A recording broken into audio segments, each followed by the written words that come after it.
kemudian disebutkan pengusiran keduanya di zaman Khalifah Umar bin Khattab. Barangkali dari rangkaian kajian yang sudah disampaikan oleh Ustaz Rahman ini ada pertanyaan yang disampaikan dan mungkin ada pertanyaan lain juga. Berhubung waktu kita masih lumayan, 50 sekarang ya. 9.50 10 menit lagi. Kalau pertanyaan kami persilakan langsung. Ya, Ardianto. Bismillahirrahmanirrahim. Assalamualaikum warahmatullahi wabarakatuh. Terima kasih atas kesempatannya. Seperti yang disampaikan di awal tadi Ustaz, kalau amal atau itu tergantung ikhlasnya tadi kan, tergantung seberapa ikhlasnya orang. Ikhlas apa enggak ikhlasnya orang itu apa bisa gimana ya? Misalnya amal ini kan biasanya enggak ada niat orang beramal biasanya. Enggak ada niat umpamanya kita ya memang ayatnya hadisnya seperti itu kan tidak ada niat, tapi sampai kapan kita itu amal kita itu bisa diterima? Apa sudah kita beramal ini umpamanya sudah umpamanya kita kasih orang tidak ada niat ini sama tapi nanti setelah selesai itu baru kita bilang mudah-mudahan kan. Begitu juga sebaliknya, ini sudah kita niat bagus ini semua orang ini sudah kita niat gila sudah, tapi tahu kapan tuh kita tuh ranti sendiri kan mata padahal sebuan kan berkata sah meluk. Terima kasih. Baik. Pertanyaan tentang ikhlas. Ikhlas itu ada 3 tingkatannya, 3 rentetannya. Ikhlas di awal, ikhlas di tengah, ikhlas di akhir. Meluk so Ustaz. Coba katakan. Ikhlas di awal. Ini saya sudah kasih HP ini untuk Ardianto. Ikhlas saya kasih dia. Itu namanya ikhlas di awal.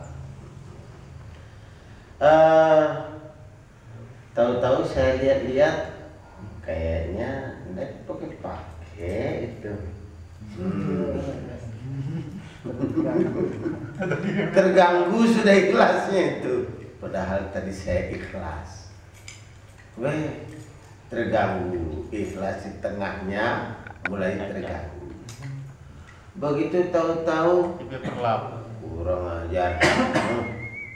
Padahal HP itu masih bagus. Coba saya nggak usah kasih dia.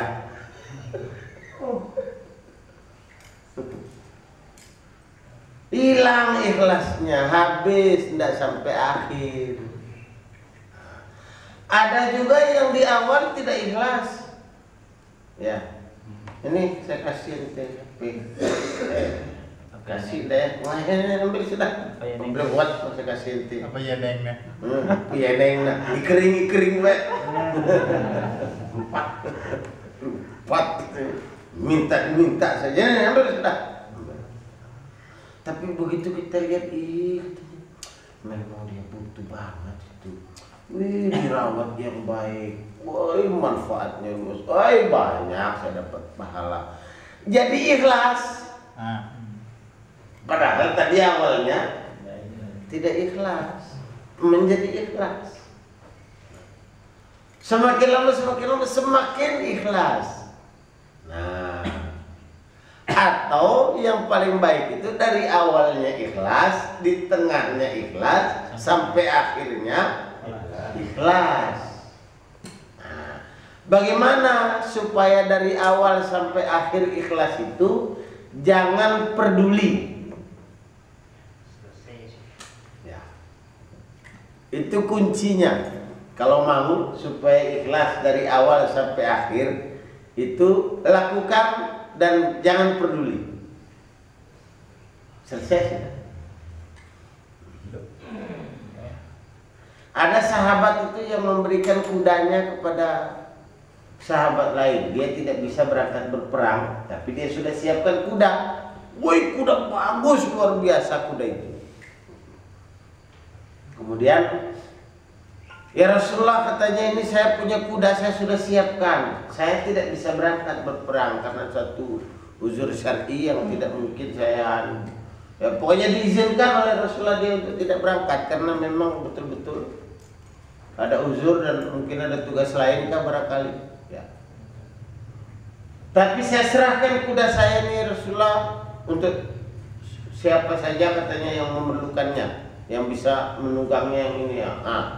Oh ya kata Rasulullah, kasih sian itu dia tidak ada kendaraannya, tidak ada kudanya.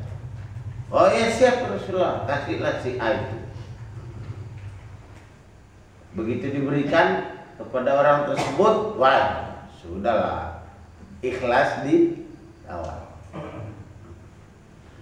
Begitu pulang dari perang, kuda itu sudah kurus, sudah tidak terurus, ya sudah, aduh bagaimana ya? Ini kuda-kuda bagus, tapi saya mau minta lagi, saya sudah serahkan. Bagaimana ya? Dia lapor kepada Rasulullah, ya Rasulullah katanya bolehkah saya membeli lagi kuda itu? Saya mau beli kuda yang saya sudah serahkan itu, bukan saya minta, saya beli. Kata Rasulullah tidak usah.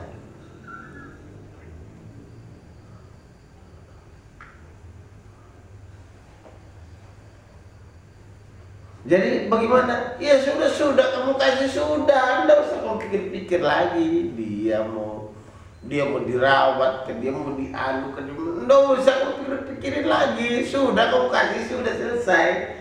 Ikhlas itu bahasa Arab itu dari kata kholas. Kholas itu artinya sudah selesai. Ya, oh pikir sudahlah. Terserah. Yang penting saya sudah ikhlas. Nah, kalau dia masih lihat mana itu cincin saya kasih kemarin itu, tidak ikhlas.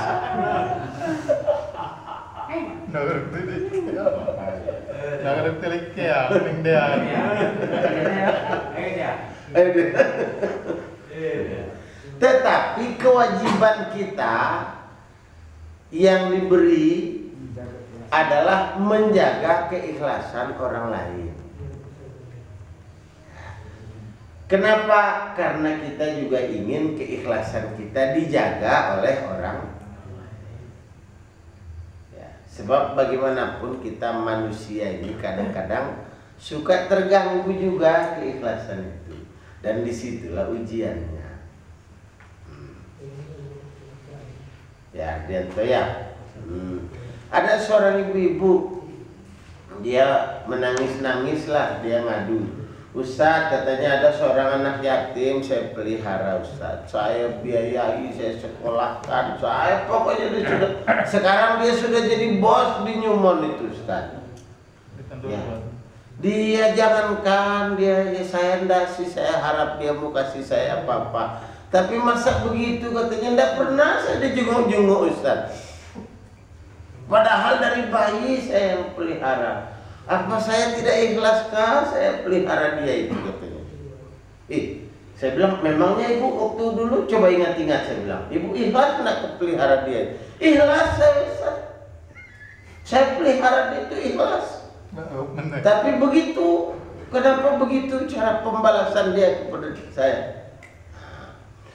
Betul ibu, saya bilang ibu ikhlas. Betul Ustaz, saya ikhlas. Saya bilang, saya percaya. Ya.